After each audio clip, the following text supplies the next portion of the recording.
സ്വാഗതം എല്ലാ പ്രേക്ഷകർക്കും വൈറൽ ചായയുടെ പുതിയ എപ്പിസോഡിലേക്ക്. നമ്മൾ ആദ്യം പോകുന്നത് ദിലീപിന്റെ വിഷയത്തിൽ തന്നെയാണ്. വിധി അറിയാൻ ഇനി 12 നാളുകൾ മാത്രം ബാക്കി നിൽക്കെ എന്താണ് ദിലീപിന്റെ അസ്ത്രത്തിൽ ഇനി ബാക്കിയുള്ളത്? എങ്ങനെയായിരിക്കും എറണാകുളം അഡീഷണൽ സെഷൻസ് കോടതി ഈ കേസിന് വിധി പറയുക എന്നത് ഉറ്റുനോക്കുകയാണ് കേരള സമൂഹം.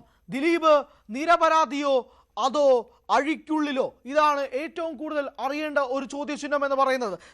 ഈ കേസിലെ നാൾ വഴികളെ കുറിച്ച് എല്ലാ മാധ്യമങ്ങളും സംസാരിച്ചത് കൊണ്ട് തന്നെ നമ്മൾ അതിലേക്ക് പോകുന്നില്ല. ഡിസംബർ 8-ാം തീയതി എന്നത് ദിലീപിനെ സംബന്ധിച്ചിടത്തോളം ദിലീപിന്റെ ജീവിതത്തിലെ തന്നെ ഏറ്റവും നിർണായകമായ ദിവസമാണ് എന്ന കാര്യത്തിൽ യാതൊരുവിധ സംശയവുമില്ല. ഡിസംബർ 8-ാം തീയതിക്ക് വേണ്ടി കാത്തിരിക്കുകയാണ് കേരള സമൂഹം ഒട്ടാകെ തന്നെ. 2017 ഫെബ്രുവരി 17-ാം തീയതി നടന്ന നടിയാക്രമിച്ച ആ കേസ് 2025 ഡിസംബർ 8-ാം തീയതി അതിന്റെ തിരശ്ശീല വീഴാൻ പോകുന്നു. അതെന്തായിരിക്കുമെന്നത് അറിയാൻ വേണ്ടി കാത്തു നിൽക്കുകയാണ്, ഉറ്റുനോക്കുകയാണ് കേരള സമൂഹം എന്ന കാര്യത്തിൽ തർക്കമൊന്നുമില്ല. ദിലീപിന് മുന്നിലുള്ളത് ഇനി രണ്ട് വഴികളാണ്. നിങ്ങൾ 2 വഴികൾ ഒന്ന് ആലോചിച്ച് നോക്കുകയെ. നമുക്ക് ആദ്യം 2017 പോകാം. 2017 ജൂലൈ 10-ാം തീയതി ദിലീപിനെ അറസ്റ്റ് ചെയ്യുമ്പോൾ, ദിലീപ് അകത്താകുമ്പോൾ, അപ്പോൾ റിലീസാകാൻ വേണ്ടി ദിലീപിന് ഒരു സിനിമയുണ്ടായിരുന്നു, പേര് രാമലീല. ദിലീപിനെ അറസ്റ്റ് ചെയ്തതിന് പിന്നാലെ രാമലീല സിനിമ എന്താ ചെയ്തത്? അവരിറക്കിയ പ്രൊമോഷൻ പോസ്റ്റേഴ്സ് എല്ലാം ദിലീപ് ജയിലിനകത്തുമായി ബന്ധപ്പെട്ടുള്ള സാമ്യത സൃഷ്ടിക്കാൻ ശ്രമിച്ചു. ഇതെങ്ങനെയാണ് അവർക്ക് സൃഷ്ടിക്കാൻ സാധിച്ചത്? ആ സിനിമയുടെ കണ്ടന്റുമായി ബന്ധപ്പെട്ട്, ആ സിനിമയുടെ കഥയുമായി ബന്ധപ്പെട്ട് ദിലീപിന്റെ യഥാർത്ഥ ജീവിതവുമായി അവർ ബ്ലെൻഡ് ചെയ്യാൻ ശ്രമിച്ചു. പ്രതി ഞാനാവണം എന്ന തീരുമാനമുള്ള പോലെയുള്ള ഡയലോഗുകൾ രാമലീലയുടെ ടീസറിൽ ഉൾക്കൊള്ളിച്ചുകൊണ്ട് ദിലീപിനെ ഒരു പ്രതിസ്ഥാനത്ത് നിർത്താൻ വേണ്ടി യഥാർത്ഥ ജീവിതത്തിലും ശ്രമിക്കുകയാണ് കേരള സമൂഹം എന്നുള്ള ചോദ്യം മുന്നിട്ട് നിർത്തിക്കൊണ്ട് സെപ്റ്റംബർ 28-ാം തീയതി രാമലീല റിലീസ് ചെയ്യപ്പെടുന്നു. 2017 സെപ്റ്റംബർ 28-ന് രാമലീല റിലീസ് ചെയ്യുമ്പോൾ ദിലീപ് ജയിലിനകത്താണ്. ദിലീപ് അപ്പോൾ ശിക്ഷ അനുഭവിക്കുകയാണ് എന്നുള്ളത് ഓർക്കുക. 28-ാം തീയതി രാമലീല വലിയ തരംഗമാകുന്നു. ജനങ്ങളൊട്ടാകെ തന്നെ ആ സിനിമ സ്വീകരിക്കുന്നു, ഏറ്റെടുക്കുന്നു. ഒക്ടോബർ 3-ാം തീയതി ദിലീപ് ജയിലിൽ നിന്നും പുറത്തേക്ക് വരുന്നു. 85 ദിവസത്തെ ജയിൽവാസത്തിന് ശേഷം ദിലീപ് പുറത്തേക്ക് ഇറങ്ങി വരുന്നു. രാജാവിനെ പോലെ വാഴിച്ചുകൊണ്ട് നോട്ടുമാലയും ഹാരവും ഒക്കെ എറിഞ്ഞുകൊണ്ട് ജയിലിൽ കാത്തു നിൽക്കുന്ന ആളുകൾക്ക് മുന്നിൽ ദിലീപ് കൈവീശി കാണിച്ച് ദിലീപ് ഒരു ഹീറോ ഇമേജ് തിരിച്ചെടുക്കുന്നു. അതിനുശേഷം രാമലീല 2017 തന്നെ ഏറ്റവും വലിയ ബ്ലോക്ക് ബസ്റ്റർ വിജയമായി മാറി. 2017 തന്നെ ദിലീപ് പറഞ്ഞിരുന്നൊരു കാര്യം, തൻ്റെ ജീവിതത്തെ മാറ്റിമറിച്ചതും തിരിച്ചു കൊണ്ടുവന്നതും രാമലീല എന്ന സിനിമ തന്നെയാണ്. അതിനുശേഷം ദിലീപ് ചെയ്ത പല സിനിമകളും ഫ്ലോപ്പ് ചാർട്ടിലേക്ക് ഇടം പിടിച്ചെങ്കിൽ പോലും 2017 രാമലീലയുടെ ഒരൊറ്റ കാരണം കൊണ്ടും പിടിവള്ളിയും കൊണ്ടും ദിലീപ് 8 വർഷത്തോളം പിടിച്ചു നിന്നു എന്നത് നമുക്കറിയാം. വോയിസ് ഓഫ് സത്യനാഥനും ഇപ്പോൾ ഏറ്റവും ഒടുവിൽ ഇറങ്ങിയ പ്രിൻസ് ആൻഡ് ഫാമിലിയും മാത്രമാണ് ദിലീപിന് ഒരു ഭേദപ്പെട്ട വിജയം സമ്മാനിക്കാൻ സാധിച്ചത്. ബാക്കിയുള്ള എല്ലാ സിനിമകളും അങ്ങ് നിലം പരിശാവുകയായിരുന്നു ദിലീപിന്റെ കരിയറിനെ സംബന്ധിച്ചിടത്തോളം. ബാക്കിയുള്ള എല്ലാ സിനിമകളും നിരത്തിയൊന്നും പറയുന്നില്ല, കാരണം പല സിനിമകളും അണുബോംബുകളെ പോലെ പൊട്ടുന്നൊരു സാഹചര്യം തിയേറ്ററിനുള്ളിലുണ്ടായി. ഇപ്പൊ എങ്ങനെയാണ് കാര്യങ്ങൾ മാറുന്നത്? ഡിസംബർ 8-ാം തീയതി ഈ കേസിന് വേണ്ടി വിധി വരുമ്പോൾ ഡിസംബർ 18-ാം തീയതി ദിലീപിൻ്റെതായ റിലീസിന് ഇറങ്ങാൻ പോകുന്ന ഒരു സിനിമയുണ്ട്, പേര് ബബ്ബ, ഭയം ഭക്തി ബഹുമാനം എന്നാണ് ആ സിനിമയുടെ പേര്. വിനീത് ശ്രീനിവാസൻ, ധ്യാൻ ശ്രീനിവാസൻ, മോഹൻലാൽ ഒരു എക്സ്റ്റൻഡഡ് ക്യാമിയോയിൽ എത്തുന്നു. അശോകൻ, ബാലു വർഗീസ്, ശരണ്യ പൊന്മർണൻ അങ്ങനെ തുടങ്ങി നിരവധി താരനിര ഈ സിനിമയിൽ അണിനിരക്കുന്നുണ്ട്. ഈ സിനിമയെ സംബന്ധിച്ചിടത്തോളം മലയാള സിനിമയിൽ തന്നെ ഡിസംബർ മാസത്തിൽ ഏറ്റവും കൂടുതൽ ആരാധകർ ഉറ്റുനോക്കുന്ന ഒരു സിനിമയും കൂടിയാണ് ബബ്ബ. ദിലീപിന്റെ സിനിമ ജീവിതത്തിൽ, ചരിത്രത്തിൽ തന്നെ ഏറ്റവും നിർണായകമായ ഒരു സിനിമയുണ്ടെങ്കിൽ അത് ബബ്ബ തന്നെയാണ് എന്ന കാര്യത്തിൽ തർക്കമൊന്നുമില്ല. അതിനിടയിലാണ് ഈ കേസിന്റെ വിധി 8-ാം തീയതി വരികയാണെന്നുള്ള കാര്യത്തിലേക്ക് മാറുന്നത്. 2 സിനാരിയോകൾ, ദിലീപിന് മുന്നിലുള്ള 2 വഴികൾ, അതാണ് നമുക്ക് ചർച്ച ചെയ്യാനുള്ളത്. ആദ്യത്തെ വഴി, ദിലീപ് ഈ കേസിൽ ശിക്ഷിക്കപ്പെടുകയാണെങ്കിൽ ഉള്ള അവസ്ഥ ആലോചിച്ച് നോക്കൂ. 8-ാം പ്രതിയായ ദിലീപിനെ കോടതി ശിക്ഷിക്കുകയാണ്. ഡിസംബർ 18-ാം തീയതി ഇറങ്ങാൻ പോകുന്ന ബബ്ബയ്ക്ക് പോലും ദിലീപിനെ തിരിച്ചു പിടിക്കാൻ സാധിക്കില്ല. കാരണം 8 വർഷം നീണ്ട വിചാരണകൾക്ക് ശേഷം ദിലീപിന് ഗൂഢാലോചന കേസിൽ ദിലീപ് അഴിക്കുള്ളിലേക്ക് ആവുകയാണെങ്കിൽ തീർന്നു. ഇന്നും ദിലീപിന് തിരശ്ശീലയിൽ ചാർത്തിക്കൊടുക്കുന്ന ജനപ്രിയ നായകൻ പട്ടം കീറി വലിക്കും കേരള സമൂഹം എന്ന കാര്യത്തിൽ തർക്കമൊന്നുമില്ല. വീണ്ടും ജനപ്രിയ നായകൻ പട്ടവുമായി ദിലീപ് തിരശ്ശീലയിലേക്ക് വരാനാണ് പോകുന്നതെങ്കിൽ കേരള സമൂഹം പുച്ഛിച്ച് തള്ളും, കാർക്കിച്ചു തുപ്പും എന്ന കാര്യത്തിലും തർക്കമില്ലാത്ത രീതിയിലേക്ക് മാറും ഡിസംബർ 8-ാം തീയതിയിലെ ആ വിധി. അതിനുശേഷം ദിലീപ് ഹൈക്കോടതിയിലേക്കോ സുപ്രീം കോടതിയിലേക്കോ പോയാൽ പോലും ഇവിടെ എറണാകുളം അഡീഷണൽ സെഷൻസ് കോടതിയുടെ ആ വിധിക്കനുസരിച്ച് കേരള സമൂഹം മാറൂ എന്ന കാര്യത്തിലും തർക്കമൊന്നുമില്ല. ദിലീപിന്റെ ജനപ്രിയ നായകസ്ഥാനം ഇടിയും, ദിലീപിന്റെ സിനിമകൾ ഇടിയും, ദിലീപിന് കരിയറിലേക്ക് തന്നെ ഇനി തിരിച്ചു വരാൻ കഴിയാത്ത രീതിയിൽ ഒരു വലിയ പൂട്ടായി തന്നെ ആ സിനിമ അത് മാറുമെന്ന കാര്യത്തിലും തർക്കമൊന്നുമില്ല. ആ വിധി ദിലീപിന് അവസാനത്തെ ആണിയായിട്ട് മാറും എന്ന കാര്യത്തിൽ ഒരു സംശയവുമില്ലാതെ തന്നെ പറയാം. മാത്രമല്ല, ഈ സിനിമയിൽ അഭിനയിച്ചതിന്റെ പേരിൽ മോഹൻലാലിന് ഉൾപ്പെടെ സൈബർ അറ്റാക്ക് രീതിയിലേക്ക് കാര്യങ്ങൾ മാറും. ഈ സിനിമ തകർന്നടിഞ്ഞ് വീണാൽ പോലും അതിനകത്ത് തർക്കമൊന്നും ഉണ്ടാവില്ല. ഈ സിനിമ കാണാൻ ആളുകൾ വന്നില്ലെങ്കിൽ പോലും അതിനകത്ത് അത്ഭുതപ്പെടാനൊന്നും ഉണ്ടാവില്ല ദിലീപിനെ ശിക്ഷിക്കുകയാണെങ്കിൽ എന്നതാണ് ആദ്യത്തെ സിനാറിയോ. ഇനി മറിച്ചൊരു സിനാറിയോ ആലോചിച്ച് നോക്കുക. ദിലീപ് നിരപരാധിയാണ് എന്ന് കോടതി തെളിയിക്കുകയാണെങ്കിൽ എല്ലാം തിരിച്ചു പിടിക്കാൻ പറ്റും ദിലീപിന് എന്നുള്ളതാണ് വാസ്തവം. അതായത് ദിലീപ് ഇത്രയും നാളും ഉണ്ടായിരുന്ന, ദിലീപിന്റെ തോളിൽ ചാരിയിരുന്ന ഒരു പേര് മാറിക്കിട്ടാൻ വേണ്ടിയിട്ടുള്ളൊരു പല സാധ്യതയ്ക്കുള്ള വാതിൽ തുറക്കാൻ ഡിസംബർ 8-ാം തീയതിയുടെ വിധി മാറുമെന്ന കാര്യത്തിൽ തർക്കമൊന്നുമില്ല. ബബ്ബ എന്ന സിനിമയുടെ പ്രൊമോഷനുമായി ബന്ധപ്പെട്ടും അണിയറ പ്രവർത്തകർക്കും ദിലീപിന് മുന്നോട്ട് പോകാം. ഒരു വലിയ ഗ്രീൻ സിഗ്നൽ തന്നെ കിട്ടുകയും ചെയ്യും. ആ സിനിമ മികച്ചതാണെങ്കിൽ തിയേറ്ററിലും വിജയിക്കും, അതിനകത്തും തർക്കമൊന്നുമില്ല. തുടർന്ന് അങ്ങോട്ട് ദിലീപിന് ഒരുപാട് സിനിമകളും വരും, ഒരുപാട് കൊളാബറേഷൻസ് വരും. അങ്ങനെ പല രീതിയിലേക്കും ദിലീപ് എന്ന നടന് ഒരു വേർഷൻ 2.0 അല്ലെങ്കിൽ ഒരു പക്ഷേ വേർഷൻ 3.0 സംഭവിക്കാം. കാരണം 2.0 വേർഷൻ 2017 സംഭവിച്ചതാണ്, അതുകൊണ്ടാണ് 3.0 എന്ന് വിളിക്കുന്നത്. അങ്ങനെ ഒരു 3.0 ദിലീപിനെ ഇനി അങ്ങോട്ട് മലയാള സിനിമയിലേക്ക് കാണാനും സാധിക്കുമെന്നുള്ളതാണ് അതുമായി ബന്ധപ്പെട്ടുള്ള കാര്യം. അങ്ങനെ രണ്ട് സിനാറിയോകൾ നാളിതുവരെ ദിലീപിനെ തള്ളിപ്പറഞ്ഞവർക്കൊക്കെ തന്നെ തിരിച്ച് ദിലീപിന് വേണ്ടി സംസാരിക്കാനുള്ള ഒരു സിനാറിയോയും കൂടി ആ സമയത്ത് ഒരുക്കപ്പെടാം. അങ്ങനെയുമുള്ള സാധ്യതകൾ ഉണ്ടാകാം ഈ 8-ാം തീയതിയുടെ വിധി ദിലീപിന് അനുകൂലമായി മാറുകയാണെങ്കിൽ. നേരെ മറിച്ച് നമ്മൾ ആദ്യം സൂചിപ്പിച്ചതുപോലെ ദിലീപ് ഇതിനകത്ത് പ്രതികൂലമായിട്ടാണ്, അതായത് ദിലീപ് കുറ്റക്കാരനായിട്ടാണ് സെഷൻസ് കോടതി വിധി പറയുന്നതെങ്കിൽ പിന്നെ ഒരു തിരിഞ്ഞുനോട്ടം വേണ്ട. ദിലീപിന്റെ കരിയർ അവസാനിച്ചു, ദിലീപിന്റെ പതനം ഉറപ്പിക്കാം എന്ന രീതിയിലേക്ക് തന്നെ കാര്യങ്ങൾ മാറുകയും ചെയ്യും. കാരണം ഒരു നടിയെ ആക്രമിച്ച കേസിൽ, ഒരു പെൺകുട്ടിയെ ബലാത്സംഗത്തിനിരയാക്കുന്ന ഗൂഢാലോചന കുറ്റത്തിൽ ഒരു നായക നടൻ അറസ്റ്റിലാകുന്നു എന്നതിനെ ഇതുവരെ ഇന്ത്യൻ സിനിമയിൽ കേൾവി പോലും ഇല്ലാത്ത ഒരു വാർത്തയിലേക്കും ഒരു നടനിലേക്കും വിരൽ ചൂണ്ടുമ്പോഴേക്കും സ്വാഭാവികമായും മലയാളികൾ പുച്ഛിച്ചു തള്ളും. 2017 രാമലീലയ്ക്കൊക്കെ മുന്നേ ജൂലൈ 10-ാം തീയതി ദിലീപിനെ അറസ്റ്റ് ചെയ്തപ്പോൾ എങ്ങനെയാണോ മലയാളി സമൂഹം ദിലീപിനെ ഓടിച്ചു വിട്ടതും കല്ലെറിഞ്ഞതും കാർക്കിച്ചു തുപ്പുകയും ചെയ്തത്, അതുപോലെ തന്നെ വീണ്ടും ആവർത്തിക്കും ഡിസംബർ 8-ാം തീയതി ദിലീപിന് പ്രതികൂലമായിട്ടാണ് വിധി വരുന്നതെങ്കിൽ എന്നുള്ളതാണ്. നമ്മൾ 12 നാളുകൾ, കേരള സമൂഹം ഉറ്റുനോക്കുന്ന 12 നാളുകളിലേക്ക് തന്നെയാണ് നീളുന്നത് എന്നതും തർക്കമൊന്നുമില്ല. ഇനി ഈ സിനിമകളുമായി ബന്ധപ്പെട്ടുള്ള സാമ്യതകളെ കുറിച്ച് സംസാരിക്കട്ടെ.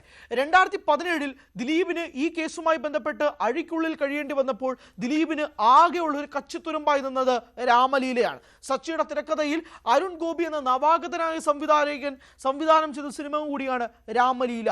അതിലായിരുന്നു എല്ലാ പ്രതീക്ഷയും. കാരണം ആ സിനിമ പരാജയമായിരുന്നെങ്കിൽ, ദിലീപ് തന്നെ പറയുന്നു, രാമലീല എന്ന സിനിമ പരാജയമായിരുന്നെങ്കിൽ തനിക്ക് ഒരിക്കലും സിനിമാ മേഖലയിലേക്ക് ഇനി തിരിഞ്ഞു നോക്കാൻ കഴിയില്ല എന്നത് ദിലീപിന് പോലും അറിയാം. ദിലീപ് അത്രയും നാൾ മലയാള സിനിമ ഇൻഡസ്ട്രിയിൽ നിൽക്കുന്ന, മലയാള സിനിമയുടെ A to Z വരെ അറിയാവുന്ന നിർമ്മാതാവും നായകനും തിയേറ്റർ ഉടമയും ഡിസ്ട്രിബ്യൂട്ടറും ഒക്കെയായി പല സംഘടനകളുടെയും തലപ്പത്ത് നിന്ന് നടനറിയാം. ആ സിനിമ പരാജയപ്പെട്ടിരുന്നെങ്കിൽ ദിലീപിന് എന്തായിരുന്നു അവസ്ഥ എന്നുള്ളത്. പക്ഷെ അതുകൊണ്ട് തന്നെയാണ് ഞാൻ പറഞ്ഞത്, രാമലീല എന്ന സിനിമയുടെ ഒരു ഒറ്റ പിടിവള്ളി കൊണ്ട് മാത്രമാണ് ഈ കഴിഞ്ഞ 8 വർഷവും ദിലീപിന് മലയാള സിനിമ ഇൻഡസ്ട്രിയിൽ പിടിച്ചു നിൽക്കാൻ സാധിച്ചത് എന്ന കാര്യത്തിൽ ഇവിടെ ആർക്കും തർക്കമില്ല. ദിലീപ് പോലും തർക്കിക്കില്ല. ഇപ്പൊ ബബ്ബയിലേക്ക് വരുമ്പോൾ എന്താണ് അവസ്ഥ? രാമലീല സംവിധാനം ചെയ്തത് നവാഗതനായ സംവിധായകനായ അരുൺ ഗോപി ആണെങ്കിൽ ഇവിടെ ബബ്ബ സംവിധാനം ചെയ്തത് നവാഗതനായ ധനഞ്ജയ് ശങ്കറാണ്. ധനഞ്ജയുടെ കരിയറിലെ ആദ്യത്തെ സിനിമയാണ് ബബ്ബ. അതുകൊണ്ട് തന്നെയാണ് ഒരു വലിയ താരനിരയെ അണിനിരത്തിക്കൊണ്ട് മോഹൻലാലിനെ പോലൊരു താരത്തെയും കൂടി കൊണ്ടുവരുമ്പോഴേക്കും ഹിറ്റിൽ കുറഞ്ഞതൊന്നും ഈ അണിയർ പ്രവർത്തകർ പ്രതീക്ഷിക്കുന്നില്ല. അവർക്ക് ഇരുട്ടടിയിൽ കിട്ടിയ ഏറ്റവും വലിയ തിരിച്ചടി കൂടിയാണ് ഈ ഡിസംബർ 8-ാം തീയതി വരാൻ പോകുന്ന വിധിയുടെ പ്രഖ്യാപനം എന്ന കാര്യത്തിൽ തർക്കമൊന്നുമില്ല. പ്രൊമോഷൻസും ബബ്ബയുടെ തുടങ്ങിക്കഴിഞ്ഞു. പോസ്റ്റേഴ്സ് എല്ലാം ഓരോ ചുമരിലായി അടിച്ചു കഴിഞ്ഞു. 3D പോസ്റ്റേഴ്സ് പുറത്തു വരുന്നു. മോഹൻലാലിനെ സംബന്ധിച്ചിടത്തോളം പല അപ്ഡേറ്റുകൾ അവർ പുറത്തുവിടാനുള്ള ശ്രമങ്ങൾ നടക്കുന്നു. വരും ദിവസങ്ങളിൽ ട്രെയിലർ വരും, പാട്ട് വരും, പല അപ്ഡേറ്റുകളുമായി നിൽക്കുമ്പോഴാണ് ദിലീപിന്റെ ജീവിതത്തിലെ തന്നെ ഏറ്റവും നിർണായകമായ കേസിന്റെ ഒരു വിധി കൂടി ഡിസംബർ 8, അതായത് 18 10 ദിവസങ്ങൾ മാത്രമേ ഉള്ളൂ. 18-ാം തീയതി റിലീസാണ്. അതിന് 10 ദിവസങ്ങൾക്ക് മുമ്പാണ് ഈ വിധി വരാൻ പോകുന്നത്.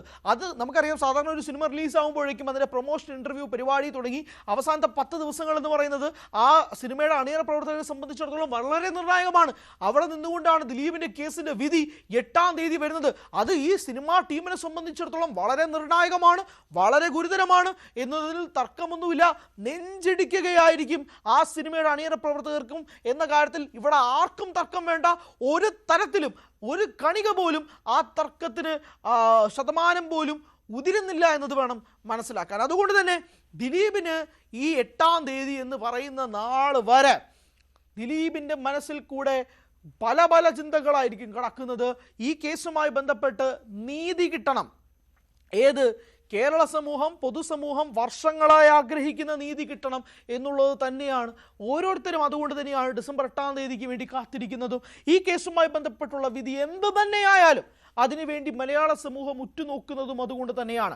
സാക്ഷികൾ കൂറുമാറിയത് ഉൾപ്പെടെയുള്ളത് നമുക്കറിയാം.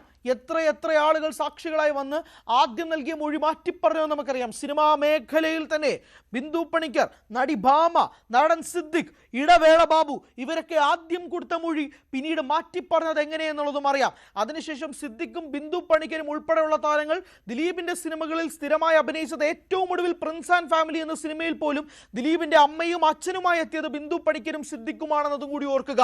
അങ്ങനെ സിനിമാ മേഖലയിൽ ഇതുപോലെ ഇവർക്ക് മൊഴി മാറ്റിയതിന്റെ പേരിൽ അവസരങ്ങൾ ദിലീപിന്റെ സിനിമകളിൽ തന്നെ കിട്ടുമ്പോൾ ഈ ഡോട്ടുകൾ കണക്ട് ചെയ്യാൻ മാത്രം മലയാളികൾ മണ്ടന്മാരല്ല എന്നതും കൂടി ഓർക്കുക. അങ്ങനെ ഒരു പശ്ചാത്തലത്തിലും കൂടി നിൽക്കുമ്പോഴാണ് ഈ കേസിന്റെ വിധി വരുന്നത് എന്നതും കൂടി ഏറ്റവും നിർണായകമായ ഒരു ഘടകവും കൂടിയാണ്. ബബ്ബബ്ബ എന്ന സിനിമയ്ക്ക് എത്രമാത്രമായിരിക്കാം ഈ കേസുമായി ബന്ധപ്പെട്ട് രണ്ട് ദിശയിലും എടുത്തു നോക്കുക, രണ്ട് ദിശയിലും ഉണ്ടാകാം കാര്യങ്ങൾ. അതുകൊണ്ടാണ് ദിലീപിന് മുന്നിൽ ആകെ ഉള്ളത് രണ്ട് വഴികളാണ്. ഒന്നുകിൽ ഈ കേസിൽ നിന്നും ഊരിപ്പോവുക, അല്ലെങ്കിൽ അഴിക്കുള്ളിലാവുക. ഊരിപ്പോവുകയാണെങ്കിൽ എന്തൊക്കെയായിരിക്കും നടക്കുക, അഴിക്കുള്ളിലാണെങ്കിൽ എന്തൊക്കെയായിരിക്കും സംഭവിക്കുക എന്നതും നമുക്ക് ഇപ്പോൾ പ്രെഡിക്റ്റ് ചെയ്യുന്നതിനേക്കാൾ കൂടുതൽ ഭീകരമായിരിക്കും അവസ്ഥ. കാരണം അമ്മയിൽ നിന്ന് പ്രാഥമിക അംഗത്വം വരെ ദിലീപിന് നഷ്ടപ്പെട്ടു നിൽക്കുന്ന ഒരു സാഹചര്യത്തിൽ കൂടി ഇപ്പോൾ ഈ കേസിൽ ദിലീപ് അഴിക്കുള്ളിലാവുകയാണെങ്കിൽ, ദിലീപ് കുറ്റക്കാരനാണെന്ന് കോടതി തെളിയിക്കുകയാണെങ്കിൽ പിന്നെ ദിലീപിന് തിരശീല എന്നത് മറക്കാം. അത് സ്വപ്നമായി മാത്രം നിൽക്കുന്ന ഒരു സാഹചര്യത്തിലേക്ക് ഇനി ദിലീപിൻ്റെ കരിയറിലോട്ട് മാറും. അതുകൊണ്ട് തന്നെ ഇപ്പോൾ ദിലീപിന് പുരോഗമിക്കുന്ന ഒരു സിനിമ ഷൂട്ടിംഗ് എന്ന് പറയുന്നത് ഷാജി കൈലാസിൻ്റെ മകൻ സംവിധാനം ചെയ്യുന്ന, അതായത് ജഗൻ ഷാജി കൈലാസ് സംവിധാനം ചെയ്യുന്ന D-152 എന്ന സിനിമയാണ്. അതിൻ്റെ ടൈറ്റിൽ ഇതുവരെ ഇട്ടിട്ടില്ല. ദിലീപിൻ്റെ 152ാമത്തെ ചിത്രമാണ്. അത് തൊടുപുഴയിലും പരിസര പ്രദേശത്തുമായി അതിൻ്റെ ഷൂട്ടിംഗ് നടക്കുന്നു. ജഗൻ തന്നെ പറയുന്നത് ഇതൊരു റിവെഞ്ച് ത്രില്ലർ സ്റ്റോറിയാണ് എന്നുള്ളതാണ്. അപ്പോൾ അതിൻ്റെ ഷൂട്ടിംഗ് ആരംഭിച്ചിട്ട് ഏകദേശം 1-2 ആഴ്ചയേ ആകുന്നുള്ളൂ. അതിനിടയിൽ ഈ കേസിന്റെ വിധിയും കൂടി വരുമ്പോഴേക്കും സ്വാഭാവികമായും ഒരു ഷൂട്ടിംഗ് തന്നെ നിർത്തിവെക്കേണ്ട ഒരു സാഹചര്യത്തിലേക്ക് കാര്യങ്ങൾ മാറും. ഇനി ഒരു സിനിമയുടെ ഷൂട്ടിംഗ് നടക്കുന്നതിനൊപ്പം തന്നെ മറ്റൊരു സിനിമയുടെ പ്രൊമോഷൻ വർക്കുകൾ കൂടി നടക്കുന്നു. ആ സിനിമയിൽ മോഹൻലാൽ ഉണ്ട് എന്നുള്ളതാണ് എൻ്റെ ഏറ്റവും പ്രധാനപ്പെട്ട കാര്യം. അതായത് ഒരു പീഡന കേസിലെ ഗൂഢാലോചന കുറ്റത്തിൽ ഇനി ദിലീപ് അറസ്റ്റിലാവുകയാണെങ്കിൽ ആ നടൻ്റെ സിനിമയിൽ മോഹൻലാൽ അഭിനയിച്ചു എന്നതിൻ്റെ പേരിൽ മോഹൻലാലിന് കിട്ടാൻ പോകുന്ന സൈബർ അറ്റാക്കും ചെറുതൊന്നുമായിരിക്കില്ല. ഏറ്റവും ഒടുവിൽ വിസ്മയ മോഹൻലാൽ എന്ന ലാലേട്ടൻ്റെ മകൾ ആദ്യമായി നായികയെത്തുന്ന തുടക്കം എന്ന സിനിമയുടെ പൂജാ ചടങ്ങിൽ ആദ്യം വേദിയിലെത്തി സംസാരിച്ചതും ദിലീപ് തന്നെയാണ്. ആ ഒരു സാഹചര്യത്തിൽ മോഹൻലാലും ദിലീപും തമ്മിൽ ഒരു വലിയ കൊളാബറേഷൻ നടക്കുന്നുണ്ട് എന്നതും കൂടി നമ്മൾ മനസ്സിലാക്കേണ്ടിയിരിക്കുന്നു. അതുകൊണ്ട് തന്നെ മോഹൻലാലിനെതിരെ വരാൻ പോകുന്ന സൈബർ അറ്റാക്കും ചെറുതൊന്നുമല്ല. അതുകൊണ്ട് ഒരുപാട് ചോദ്യങ്ങൾ ഇനി വരാൻ പോകുന്ന അടുത്ത 12 ദിവസങ്ങൾക്കുള്ളിൽ ഒരുപാട് ചോദ്യങ്ങൾക്ക് ഉത്തരം കിട്ടും. ഓരോ ദിവസവും നിർണായകമാകും. പ്രത്യേകിച്ച് ഈ സിനിമാ ടീമുമായി ബന്ധപ്പെട്ട്, ഇവരുടെ അണിയറ പ്രവർത്തകരുടെ കാര്യവുമായി ബന്ധപ്പെട്ട് എല്ലാ രീതിയിലും ഓരോ ദിവസവും ദിലീപിന് അതീവ നിർണായകമാണ്. ഡിസംബർ 8-ാം തീയതി കാത്തിരിക്കുകയാണ് കേരള സമൂഹം എന്താകും വിധി എന്നറിയാൻ. വിജയുടെ അവസാനത്തെ ഓഡിയോ ലോഞ്ച്, ജനലക്ഷങ്ങൾ കാത്തിരിക്കുന്ന ആ ഓഡിയോ ലോഞ്ച് ഡിസംബർ 27-ാം തീയതി മലേഷ്യയിൽ വെച്ചാണ് നടക്കുന്നത്. 100 കോടി രൂപയാണ് ആ ഓഡിയോ ലോഞ്ചിന് മാത്രമായിട്ടുള്ള ചെലവ് എന്നുള്ളതാണ് കണക്കുകൾ സൂചിപ്പിക്കുന്നത്. പ്രേക്ഷകരെ, ഇന്ത്യൻ സിനിമയിൽ ഇതുവരെ കാണാത്ത രീതിയിലുള്ള ഒരു ഗംഭീരമായ ഓഡിയോ ലോഞ്ച് ആയിരിക്കും മലേഷ്യയിൽ സംഭവിക്കാൻ പോകുന്നത് എന്നുള്ളതാണ് റിപ്പോർട്ടുകൾ സൂചിപ്പിക്കുന്നത്. ദളപതി തിരുവിഴ എന്നതായിരിക്കും ആ ഓഡിയോ ലോഞ്ചിൻ്റെ പേര്. വിജയ്ക്കൊപ്പം അഭിനയിച്ച താരങ്ങൾ ഈ ഓഡിയോ ലോഞ്ചിൽ പങ്കാളികളാവും. അതോടൊപ്പം തന്നെ ഒരു പ്രധാനപ്പെട്ട വിശിഷ്ട അതിഥി ഈ ഓഡിയോ ലോഞ്ചിൽ പങ്കെടുക്കും എന്നുള്ളതാണ് മനസ്സിലാകുന്നത്. ഇന്ത്യൻ സിനിമയിലെ തന്നെ ഏറ്റവും മുതിർന്ന, ഏറ്റവും ഏറ്റവും വലിയ ഒരു താരം ഈ ഓഡിയോ ലോഞ്ചിൽ വിജയ്ക്ക് വേണ്ടി പങ്കെടുക്കുമെന്നുള്ളതും മനസ്സിലാക്കുന്നു. 100 കോടി രൂപയാണ്. ഇതുവരെ ഒരു ഇൻഡസ്ട്രിയിലും സംഭവിക്കാത്ത രീതിയിലുള്ള ഏറ്റവും മെഗാ ഓഡിയോ ലോഞ്ച്, ഇന്ത്യയിൽ ഒരു ഇൻഡസ്ട്രിയിൽ നടക്കാത്ത ഏറ്റവും വലിയ മെഗാ ഓഡിയോ ലോഞ്ചാണ് വിജയ്ക്ക് വേണ്ടിയിട്ട് മലേഷ്യയിൽ ഒരുങ്ങുന്നത് എന്ന കാര്യത്തിൽ തർക്കമൊന്നുമില്ല. വിജയെ സംബന്ധിച്ചിടത്തോളം അദ്ദേഹം TVK എന്ന രാഷ്ട്രീയ പാർട്ടിയുമായി മുന്നോട്ട് പോകുന്നു. മുഖ്യമന്ത്രി സ്ഥാനാർത്ഥിയാകുന്നു. ഇപ്പം തന്നെ പല പല രീതിയിലും ജനങ്ങളിലേക്ക് ഇഴുകിച്ചേരാൻ വിജയ് ശ്രമിച്ചുകൊണ്ടേയിരിക്കുന്നു. പല പല സമ്മേളനങ്ങളും വിജയ് ഒരുക്കുന്നു. പല പല വാഗ്ദാനങ്ങൾ ജനങ്ങൾക്ക് മുന്നിലേക്ക് വെക്കുന്നു. എല്ലാവർക്കും വീട്, മോട്ടോർ ബൈക്ക് അല്ലെങ്കിൽ കാർ തുടങ്ങി നിരവധി കാര്യങ്ങൾ തമിഴക വെട്രിക്കഴകം അധികാരത്തിലേക്ക് വന്നാൽ നൽകുമെന്നതും പറയുന്നു. അങ്ങനെ എല്ലാ രീതിയിലും വിജയ് മുന്നോട്ട് വയ്ക്കുകയാണ് ജനങ്ങൾക്ക് മുന്നിലേക്ക്, ഞാൻ എൻ്റെ വാഗ്ദാനങ്ങൾ പാലിക്കുമെന്ന്. അതിനിടയിലാണ് വിജയ് സെൻറ്റിമെൻ്റലായി, ഇമോഷണലായി തൻ്റെ അവസാനത്തെ സിനിമയാണ് എന്നൊക്കെ പറഞ്ഞുകൊണ്ട് ആരാധകരുടെ മുന്നിലേക്ക് വരുന്നതും ഈ ഒരു ഓഡിയോ ലോഞ്ചുമായി മുന്നോട്ട് വരികയും ചെയ്യുന്നത്. ഇനി ഈ ഓഡിയോ ലോഞ്ചിൽ എന്തൊക്കെ പ്രത്യേകതകളാണെന്ന് നോക്കിക്കേ. സാധാരണയായി വിജയുടെ ഓഡിയോ ലോഞ്ചുകൾ നടക്കുന്നത് ചെന്നൈയിലോ തമിഴ്നാട്ടിലോ അല്ലെങ്കിൽ ഇന്ത്യയിൽ തന്നെ എവിടെയെങ്കിലും ആയിരിക്കും. ഇത് മലേഷ്യയിൽ കൊണ്ട് ഏറ്റവും വലിയൊരു സ്റ്റേഡിയത്തിലാണ് നടത്തുന്നത് എന്നതും കൂടി ഓർക്കുക. കാരണം ലോകത്തിലെ തന്നെ ഏറ്റവും വലിയ 15ാമത്തെ സ്റ്റേഡിയത്തിലാണ് ഈ ഒരു ഓഡിയോ ലോഞ്ച് നടക്കുന്നത്. 85,000-ലധികം കാണികളെ ഉൾക്കൊള്ളിക്കാൻ കഴിയുന്ന സ്റ്റേഡിയത്തിലാണ് ഓഡിയോ ലോഞ്ച് നടക്കുന്നത്. എല്ലാം പാസുകൾ വിൽക്കാനുള്ള ശ്രമത്തിലാണ്. ഏകദേശം ഈ മാസം അവസാനത്തോടു കൂടി ഓഡിയോ ലോഞ്ചിൻ്റെ പാസുകൾ വിൽക്കാൻ ആരംഭിക്കും. ഒരുപാട് ആളുകൾ ഈ ഓഡിയോ ലോഞ്ച് കാണാൻ വേണ്ടിയും വിജയുടെ അവസാനത്തെ സിനിമയുടെ ഓഡിയോ ലോഞ്ച് കാണാൻ വേണ്ടിയിട്ടുള്ള കാത്തിരിപ്പിലും കൂടിയാണ് നിൽക്കുന്നത് എന്നതും കൂടി പ്രത്യേകതയാണ്. വിജയുടെ ആദ്യത്തെ സിനിമ മുതൽ ഇപ്പോൾ ജനനായകൻ എന്ന വിജയുടെ 69ാമത്തെ സിനിമ വരെ നീണ്ടു നിൽക്കുന്ന ഒരു വലിയ പട്ടിക, ഈ 69 സിനിമകളുടെയും പാട്ടുകാർ, അഭിനേതാക്കൾ, വിജയുടെ ജീവിതത്തിൽ തന്നെ ഉണ്ടായപ്പെട്ട പ്രധാനപ്പെട്ട ആളുകൾ എല്ലാവരും തന്നെ സന്നിഹിതരാവും. അനിരുദ്ധിൻ്റെ ഒരു മെഗാ ഷോ തന്നെയായിരിക്കും ഇതിൽ നടക്കാൻ പോകുന്നത്. അതുകൊണ്ടാണ് പറഞ്ഞത് 100 കോടി രൂപയുടെ ഒരു മെഗാ ഇവൻ്റ് തന്നെയാണ് ഇവിടെ നടക്കാൻ പോകുന്നത് എന്നുള്ളതാണ്. മാത്രമല്ല എല്ലാവരും ആഗ്രഹിക്കുന്നതും വിജയ് എന്താണ് സംസാരിക്കാൻ പോകുന്നത് എന്നത് സംബന്ധിച്ച് തന്നെയാണ്. നമുക്കറിയാം ഓഡിയോ ലോഞ്ചുകൾ വിജയ് നടത്താറുള്ളത് എങ്ങനെയാണ്. വിജയ് സാധാരണയായി ഓഡിയോ ലോഞ്ചുകൾ നടത്തുന്നത് തൻ്റെ രാഷ്ട്രീയം സംസാരിക്കാൻ, തൻ്റെ ആരാധകരോടുള്ള സംവാദം നടത്താൻ, തൻ്റെ സിനിമകളെക്കുറിച്ച് സംസാരിക്കാൻ, ഇതൊക്കെയാണ്. പക്ഷേ കഴിഞ്ഞ സിനിമകളിൽ നിന്ന് അപേക്ഷിച്ച് ഇത്തവണ ഓഡിയോ ലോഞ്ചിലേക്ക് വരുമ്പോഴേക്കും വിജയ് അതിനു മുമ്പ് തന്നെ ജനങ്ങളെ കണ്ട് കഴിഞ്ഞിരിക്കുന്നു. എത്രയോ TVKയുടെ ഭാഗമായിട്ട് സമ്മേളനങ്ങൾ നടത്തുകയും തൻ്റെ രാഷ്ട്രീയമായ അജണ്ട ജനങ്ങളോട് പങ്കുവയ്ക്കുകയും ഒരുപക്ഷെ 2 സിനിമകൾക്കിടയിൽ ഇത്രയധികം തവണ ജനങ്ങൾക്കിടയിൽ വിജയ് വന്ന് സംസാരിച്ചിട്ടില്ല. തൻ്റെ രാഷ്ട്രീയ പാർട്ടി പ്രഖ്യാപിച്ചതിന് ശേഷം ഇത്രയധികം തവണ വിജയ് ജനങ്ങളോട് വന്ന് സംസാരിച്ചിട്ടുമില്ല. ആ ഒരു സാഹചര്യത്തിൽ ഓഡിയോ ലോഞ്ചിൽ എന്താണ് പ്രത്യേകത എന്നുള്ളതാണ്. കാരണം മുൻ വർഷങ്ങളിലൊക്കെ തന്നെ വിജയ് സംസാരിക്കാൻ വേണ്ടി വരുമ്പോൾ ആളുകൾക്കുള്ളിൽ ഒരു കൗതുകമുണ്ടായിരുന്നു. കാരണം അതിനു മുന്നേ വിജയ് എന്തെങ്കിലും സംസാരിച്ച് കേട്ടത് അതിന് മുന്നത്തെ സിനിമയുടെ ഓഡിയോ ലോഞ്ചിലായിരിക്കും. അതുകൊണ്ട് തന്നെ ചിലപ്പോൾ ഒരു വർഷത്തിന് ശേഷമായിരിക്കും വിജയ് എന്താണ് സംസാരിക്കാൻ പോകുന്നതെന്ന് അറിയാനുള്ള ജനങ്ങളുടെ കാത്തിരിപ്പ് നടക്കുക. പക്ഷേ ഇത്തവണ കാര്യങ്ങൾ വ്യത്യസ്തമാണ്. വിജയ് ഇപ്പോഴും സംസാരിച്ചിട്ട് നിൽക്കുകയാണ്. ഓരോ സമ്മേളനങ്ങൾ ഇപ്പോഴും വിജയ് തുടർന്നുകൊണ്ടിരിക്കുകയാണ്. വിജയ് എന്ന രാഷ്ട്രീയക്കാരനെ കൂടുതൽ മിനുക്കിയെടുത്തുകൊണ്ടിരിക്കുകയാണ് വിജയ് തന്നെ. തമിഴക വെട്രിക്കഴകം എന്ന രാഷ്ട്രീയ പാർട്ടി കൂടുതൽ ജനങ്ങളിലേക്ക് എത്തിക്കാനുള്ള കഠിനമായ ശ്രമത്തിലാണ് വിജയ്. 2026 തമിഴ്നാട് ഇലക്ഷൻസ് വല്ലാണ്ട് ഉറ്റുനോക്കുകയാണ് വിജയ്. മുഖ്യമന്ത്രിയാകുമെന്ന് ദൃഢ നിശ്ചയത്തോടുകൂടിയും ആത്മവിശ്വാസത്തോടു കൂടി നിൽക്കുകയാണ് വിജയ്. അതുകൊണ്ട് മലേഷ്യയിൽ വെച്ച് ഈ ഓഡിയോ ലോഞ്ച് നടക്കുമ്പോഴേക്കും ഒരു സംശയവും വേണ്ട, രാഷ്ട്രീയക്കാരനായ വിജയ് തന്നെയായിരിക്കും അവിടെ ഉണർന്ന് പ്രവർത്തിക്കാൻ പോകുന്നത് എന്ന കാര്യത്തിൽ തർക്കമൊന്നും വേണ്ട. കാരണം സിനിമാക്കാരനായ വിജയ് അവസാനിക്കാൻ പോവുകയാണ് ജനനായകനോട്. അതുകൊണ്ട് സിനിമാക്കാരനായ വിജയ് വീണ്ടും പൊടിതട്ടിയെടുക്കാൻ വിജയ് ആഗ്രഹിക്കുന്നില്ല. വിജയ്ക്ക് വേണ്ടത് വോട്ടാണ്, വിജയ്ക്ക് വേണ്ടത് രാഷ്ട്രീയമാണ്, വിജയ്ക്ക് വേണ്ടത് ജനങ്ങളോടുള്ള സേവനമാണ്, തമിഴക വെട്രിക്കഴകമാണ്. അതുകൊണ്ട് ഓഡിയോ ലോഞ്ചിൽ വിജയ് സംസാരിക്കാൻ പോകുന്നതും അതുതന്നെയായിരിക്കും.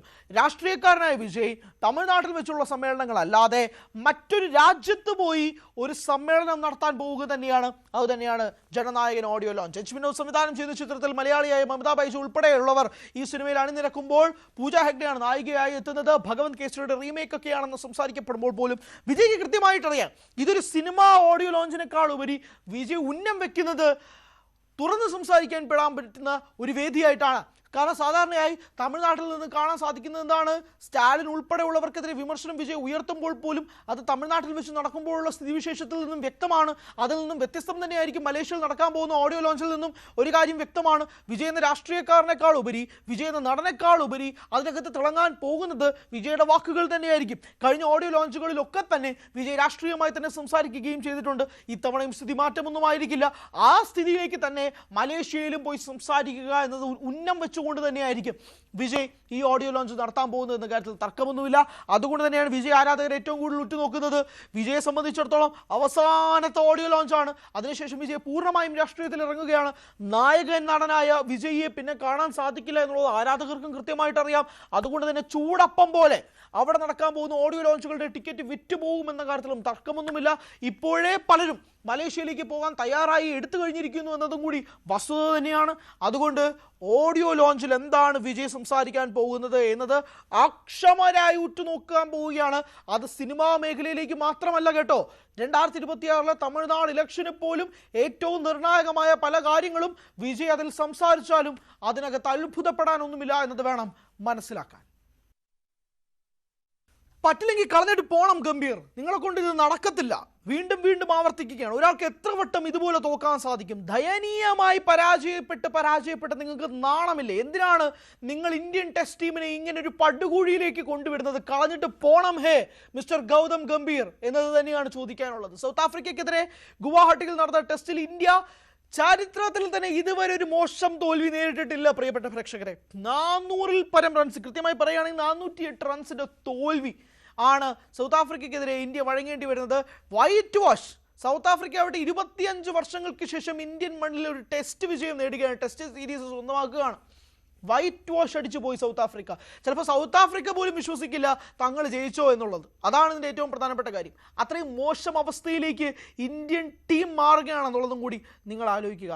ഈ 3-ാം നമ്പറിൽ തന്നെ ബാറ്റിംഗ് പരീക്ഷണത്തിൽ ഗൗതം ഗംഭീർ ഇറക്കി എത്ര പേരാണെന്നറിയോ? കരുൺ നായർ ഉൾപ്പെടെ 7 പേരാണ് 3-ാം സ്ഥാനത്ത് 3-ാം ഇനത്രിയിൽ വേണ്ടിയിട്ട് ഇന്ത്യൻ ടെസ്റ്റ് ടീമിനെ ഇറക്കിയത്. എത്രയെത്ര പരീക്ഷണങ്ങൾ, എത്രയെത്ര അബദ്ധങ്ങൾ കാണിച്ചു കൂട്ടിയ ഗൗതം ഗംഭീറിനെ ഇനിയും ഈ ടെസ്റ്റ് ടീമിൻ്റെ കോച്ചിങ് രീതിയിലേക്ക് എന്തിനാണ് പിടിച്ച് നിൽക്കുന്നതെന്നാണ് എനിക്ക് മനസ്സിലാവാത്തത്. സെലക്ടേഴ്സ് ഉൾപ്പെടെ ഇതിൽ ഉത്തരവാദികളാണെന്നതിൽ തർക്കമൊന്നുമില്ല. പക്ഷേ 2004-ൽ നാഗ്പൂരിൽ ഓസ്ട്രേലിയക്കെതിരെ 358 റൺസിന്റെ ഡിഫീറ്റിനേക്കാൾ ഏറ്റവും വലിയൊരു ഡിഫീറ്റിലേക്ക് ഇന്ത്യ മാറിയിട്ടുണ്ടെങ്കിൽ ടെസ്റ്റിൽ തന്നെ ഏറ്റവും വൃത്തികെട്ട തോൽവി ഇന്ത്യ അഭിമുഖീകരിച്ചിരിക്കുകയാണ്. ഇതിനകത്ത് ഒരു ന്യായീകരണവും ഗംഭീറിന് പറയാൻ സാധിക്കില്ല. ന്യൂസിലൻഡിനെതിരെ വൈറ്റ് വാഷ് അടിക്കുന്നതിന് പുറമെ സൗത്ത് ആഫ്രിക്കയ്ക്കെതിരെയും വൈറ്റ് വാഷും കൂടി അടിക്കുന്ന ഒരു സാഹചര്യത്തിൽ ബോർഡർ ഗവാസ്കർ ടെസ്റ്റിൽ എന്താ സംഭവിച്ചതെന്ന് നമുക്കറിയാം. ഇങ്ങനെ അധപ്പതനത്തിന്മേൽ അധപ്പതനത്തിലേക്ക് ഇന്ത്യൻ ടെസ്റ്റ് ടീം മാറിക്കൊണ്ടിരിക്കുകയാണ്. ആകെ ഗംഭീറിനെ പിടിച്ചു വയ്ക്കാൻ പറ്റുമെങ്കിൽ അത് T20 ഫോർമാറ്റിൽ മാത്രമാണ്. അതും ഇനി എത്ര നാളെന്നൊന്നും അറിയില്ല. പക്ഷേ ടെസ്റ്റിൽ അടിയന്തരമായി കോച്ചിനെ മാറ്റേണ്ട ഒരു സാഹചര്യമുണ്ട്. വൈറ്റ് ബോൾ ക്രിക്കറ്റ് പോലെ അല്ല റെഡ് ബോൾ ക്രിക്കറ്റ് എന്ന് ഇനിയും BCCIക്ക് മനസ്സിലായില്ലേ?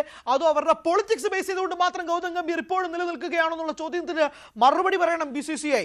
എന്തുകൊണ്ട് ഗൗതം ഗംഭീറിനെ വീണ്ടും തലപ്പത്ത് കൊണ്ട് നിർത്തിയിരിക്കുകയാണെന്നുള്ള ചോദ്യത്തിന് ഒരു മറുപടി പറയാനുണ്ടോ? ഒരൊറ്റ മറുപടി. ടെസ്റ്റ് ടീമിൽ നിന്നുള്ള കോച്ചിങ് സ്ഥാനമെങ്കിലും ഗൗതം ഗംഭീറിൽ നിന്ന് മാറ്റണം എന്നുള്ള ആവശ്യം വളരെയധികം സമൂഹ മാധ്യമങ്ങളിൽ ഉയരുക തന്നെയാണ്. VVS ലക്ഷ്മൺ ഉൾപ്പെടെയുള്ള ആളുകൾ വരണം എന്നുള്ള സമൂഹ മാധ്യമങ്ങളുടെ ആവശ്യം അവിടെ നിൽക്കട്ടെ. പക്ഷേ ലക്ഷ്മൺ വന്നാലും ഇല്ലെങ്കിലും ഗൗതം ഗംഭീർ ഇനി ആ സ്ഥാനത്ത് നിൽക്കാൻ ഒരു യോഗ്യതയും ഇല്ല എന്ന് തെളിയിക്കുന്നതാണ് ഈ പട്ടുകൂറ്റൻ തോൽവി. സാധാരണ തോൽവിയൊന്നുമില്ല. ഇന്ത്യൻ ടെസ്റ്റ് ചരിത്രത്തിൽ ഇതുവരെ ഇന്ത്യ ഇമാതിരി ഒരു തോൽവി നടത്തിയിട്ടില്ല. ഇത്രയും വലിയൊരു തോൽവിയിലേക്ക് ഇന്ത്യ മാറണമെങ്കിൽ അതിന് കോച്ചിങ് സ്റ്റാഫ് തന്നെയാണ് അതിന് ഉത്തരവാദി. എന്ത് സംശയിക്കുന്നതിൽ? അതുകൊണ്ട് ഗംഭീറിനെ മാറ്റിയേ മതിയാകൂ എന്നുള്ളതിൽ 1% പോലും ഇനി തർക്കമില്ല. ടെസ്റ്റ് ടീം അടിച്ചു വാർക്കണം, അരച്ചു വാർക്കണം. ടെസ്റ്റ് ടീമിൽ നിന്നും വിട്ടുപോയ താരങ്ങൾ ഉൾപ്പെടെ ആർക്കൊക്കെയാണോ യോഗ്യതയുള്ളത് അവരെല്ലാം വരണം. അല്ലാതെ ഇതുപോലൊരു ടെസ്റ്റ് ടീമിനെ വെച്ച് സൗത്ത് ആഫ്രിക്കയ്ക്ക് മുന്നിൽ ഇതുപോലൊരു തോൽവി നടത്തുക എന്നൊക്കെ പറഞ്ഞാൽ പ്രിയപ്പെട്ട പ്രേക്ഷകരെ ആലോചിച്ച് നോക്കിക്കേ, എന്തൊരു അധപതനമാണ് ഇന്ത്യൻ ടെസ്റ്റ് ടീം നിലവിൽ പൊക്കോണ്ടിരിക്കുന്ന ഒരു സാഹചര്യം ഉണ്ടാകുന്നതെന്ന്. ഇത്രയും വലിയൊരു തോൽവി തന്നെ നമുക്ക് അഭിമുഖീകരിക്കേണ്ടി വരുമെന്ന് നമ്മൾ ചിന്തിച്ചിട്ടുണ്ടോ? ഇത്രയും വലിയൊരു തോൽവിയിലേക്ക് സത്യം പറഞ്ഞാൽ സൗത്ത് ആഫ്രിക്കയാണ് ഇത് അക്ഷരാർത്ഥത്തിൽ ഞെട്ടിയിരിക്കുന്നത്. ഞങ്ങൾ ജയിച്ചോ എന്നുള്ളതാണ് അവർ ചോദിക്കുന്നത്. അതിനെ കുറ്റം പറയാൻ പറ്റത്തില്ല, കാരണം അവർ ചോദിച്ചിരിക്കും. എന്തല്ലേ ടെമ്പ ബാവുമയെ നോക്കിയിട്ട് പൊക്കം കുറഞ്ഞതിനൊക്കെ കളിയാക്കാൻ ഋഷഭ് പന്തിനും ജസ്പ്രീത് ബുംറയ്ക്കൊക്കെ എന്തായിരുന്നു ആവേശം? ഒരു കളി ജയിക്കാൻ പറ്റത്തില്ല. ബാവുമയെ നോക്കി ബോഡി ഷെയിം ചെയ്യാൻ എന്തൊക്കെയായിരുന്നു ഇന്ത്യൻ പ്ലേയേഴ്സിനുള്ളിൽ ആവേശം? അവസാനം റിസൾട്ട് കൊണ്ടുവന്ന് സൗത്ത് ആഫ്രിക്ക തൂക്കി അവർ നാട്ടിലും പോയി. ഇതാണ് അവസ്ഥ. ഈ ഒരു ശോചനീയമായ അവസ്ഥയിലേക്ക് ഇങ്ങനെയാണ് ഇന്ത്യൻ ടെസ്റ്റ് ടീം മാറിയത് എന്നുള്ളതിന് ഒറ്റ ഉത്തരമേ ഉള്ളൂ. ഇതിൻ്റെ കോച്ചായ ഗൗതം ഗംഭീറിൻ്റെ പല തീരുമാനങ്ങളും ടാക്ടിക്സും തന്നെയാണെന്ന കാര്യത്തിൽ തർക്കമൊന്നുമില്ല. അതുകൊണ്ട് തന്നെയാണ് കോച്ച് പൊസിഷനിൽ നിന്നും ഗൗതം ഗംഭീറിനെ ഉടനടി മാറ്റണം എന്നുള്ള കാര്യത്തിലേക്ക് ഒരു തർക്കവുമില്ലാതെ നീണ്ടു നിൽക്കുന്ന കാര്യത്തിലേക്ക് കാര്യങ്ങൾ മാറുകയും ചെയ്യുന്നത്. യെസ് പ്രിയപ്പെട്ട പ്രേക്ഷകരെ, ഇതോടെ വൈറൽ സൈഡ് ഇന്നത്തെ എപ്പിസോഡ് പൂർണ്ണമാവുന്നു. നാളെ പുതിയ വാർത്തകൾ വിശേഷങ്ങളുമായി കാണാം. അതുവരെ ഗുഡ് ബൈ.